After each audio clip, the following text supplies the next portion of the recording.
안녕하십니까. 변호사랑의 최유진 형사전문 변호사입니다. 이번 시간에는 최근 논란이 되고 있는 김수현 배우와 고 김세론 씨의 이슈에 대해서 다뤄보려고 합니다.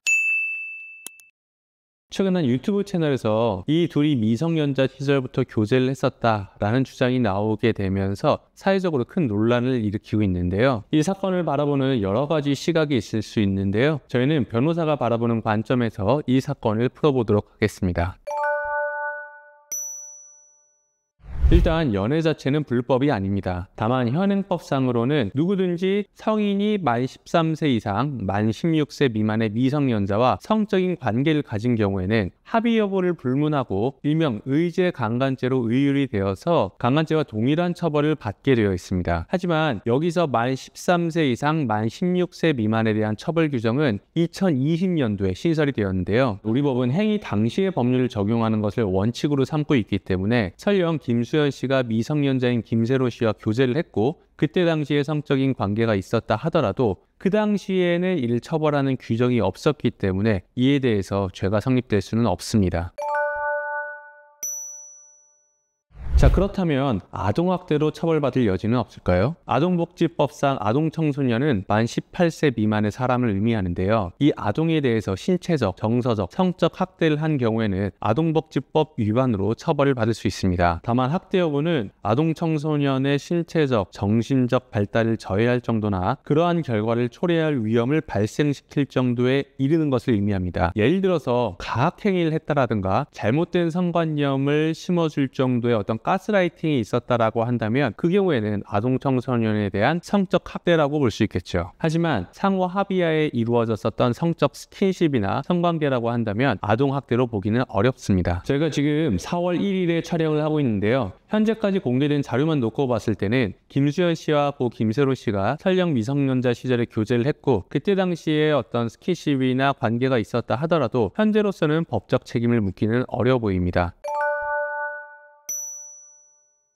물론 계약마다 다르지만은 광고 계약 같은 경우에는 연예인들이 위법 행위를 하거나 사회적 물의를 일으킨 경우에 모델료의 몇 배 혹은 특정 금액 이상의 위약금을 지급하는 조항이 들어가 있는 것이 일반적입니다. 고 김세론 씨 역시 음주 사건으로 인해서 소속사가 막대한 위약금을 물어주게 되었고 회사로서는 배임 이슈를 피하기 위해서 고 김세론 씨에게 압박하는 내용 증명을 발송하게 된 것이라고 주장하기도 했습니다. 물론 틀린 얘기는 아닙니다. 중요한 건 이 논리는 김수현 씨에게 도 동일하게 적용되어야 한다는 것입니다. 지금 현재 10개가 넘는 광고 계약이 해지되었고 그로 인한 위약금이 수백억이다, 수천억이다 이런 이야기들이 나오고 있는데요. 물론 김수현 씨가 현재 범죄를 저지른 것은 아닙니다. 다만 사회적으로 물의를 일으킨 것은 맞기 때문에 계약서의 내용에 따라서 회사에 큰 손해가 발생했다라고 한다면 회사로서는 배임 이슈를 피하기 위해서 김수현 씨에게 그 손해액을 청구해야만 하겠죠.